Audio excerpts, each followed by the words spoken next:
ओम जयंती मंगला काली भद्रकाली कपालिनी दुर्गा क्षमा शिवा धात्री स्वाहाय सुधाय नमस्तुते। आप सभी को शारदीय नवरात्रि की हार्दिक शुभकामनाएं। जैसा कि शारदीय नवरात्रियां प्रतिपदा तिथि से शुरू हो जाएंगी, इससे सबसे पहले आप सभी को माता शैलपुत्री की पूजा करनी है।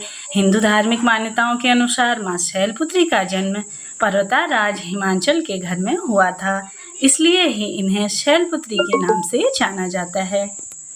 के साथ ही नवरात्रि के प्रथम दिन आप सभी को कलश स्थापना के बाद पर्वतराज हिमाचल की पुत्री माता शैलपुत्री की पूजा अर्चना करनी चाहिए।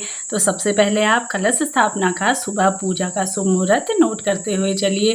कलश स्थापना का सुबह का शुभ मुहूर्त रहेगा 6:15 से लेकर के 7:22 तक। यह सुबह आपको प्राप्त हो रहा है। इसके साथ ही अगर आप सुबह के समय में कलश स्थापना नहीं कर सकते किसी कारणवश, तो दोपहर के समय में भी आप सभी को एक और शुभ मुहूर्त प्राप्त हो रहा है। तो आप सभी को मैं बताते हुए चलूं, स्थापना का दूसरा शुभ मुहूर्त रहेगा 11:56 में दोपहर शुरू हो जाएगा और 12:33 तक यह रहेगा। साथ ही अभिजीत मुहूर्त में कलश स्थापना करने से आप सभी की सभी इच्छाएं पूर्ण होती हैं। साथ ही साथ नवरात्रि के दिन सुबह जल्दी उठने के साथ साथ आप सभी को साफ सुथरे वस्त्र धारण करने चाहिए। इसके बाद मां शैलपुत्री का पूजन करें। साथ ही माता की जो भी फोटो प्रतिमा तस्वीर आपके पास अवेलेबल है, उसे आप सभी को एक चौकी लगा करके लाल या पीले रंग का वस्त्र बिछा के उसे आप सभी को इसमें दीप प्रज्वलित करना है और साथ ही माता रानी की कलश स्थापना करनी है।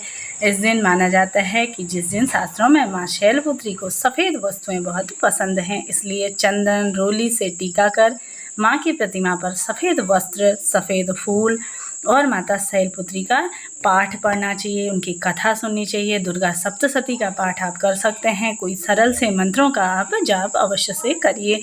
जैसा कि पौराणिक कथा के अनुसार एक बार राजा दक्ष प्रजापति के आगमन पर वहां मौजूद सभी लोग उनके स्वागत में खड़े हुए, लेकिन भगवान शंकर अपने स्थान से नहीं उठे। राजा दक्ष को भगवान शिव की ये बात अच्छी नहीं लगी और उन्होंने इसे अपना अपमान समझकर और वहां से वह उठ गए। कुछ समय बाद दक्ष ने अपने निवास पर एक यज्ञ आयोजित किया था, जिसमें उन्होंने भगवान शिव को छोड़कर सभी देवी देवताओं को बुलाया था।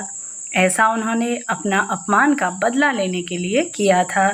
सती ने अपने पति यानी भगवान शिव के द्वारा आयोजित यज्ञ में न जाने की इच्छा जाहिर की।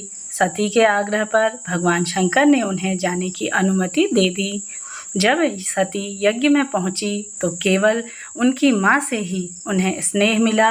उनकी अपनी बहनों की बातें व्यर्थ ही उनसे उपहास से भरी हुई प्रतीक लगी।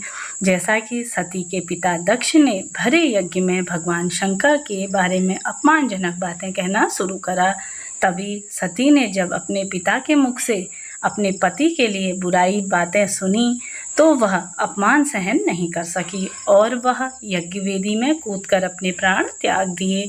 कहते हैं इसके बाद सती का अगला जन्म शैलराज हिमाचल की पुत्री के रूप में हुआ था और वह शैलपुत्री कहलाई थी। कहते हैं शैलपुत्री का विवाह भी भगवान शिव से ही हुआ था। तो जैसा कि इस दिन आप सभी को के साथ ही माता शैलपुत्री का वाहन वृषभ है, इसलिए इस देवी को वृषारूढ़ा के नाम से भी जाना जाता है। इस देवी ने दाएं हाथ में त्रिशूल धारण कर रखा है और बाएं हाथ में कमल सुशोभित है। यही देवी प्रथम दुर्गा है।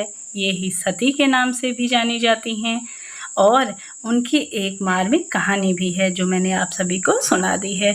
तो इस तरह से आप सभी भी इस कथा को सुनिए और अपनी पूजा पाठ को सफल बनाइए। कलश स्थापना का शुभ मुहूर्त मैंने पहले ही आप सभी को बता दिया है। साथ ही साथ दुर्गा सप्तशती का पाठ मैं सुबह 6 बजे आप सभी के लिए डाल दूंगी मेरे चैनल में, उसे आप सुनिए और अपनी पूजा पाठ को सफल बनाइए। मिलते हैं नेक्स्ट वीडियो में, तब तक के लिए जय माता दी।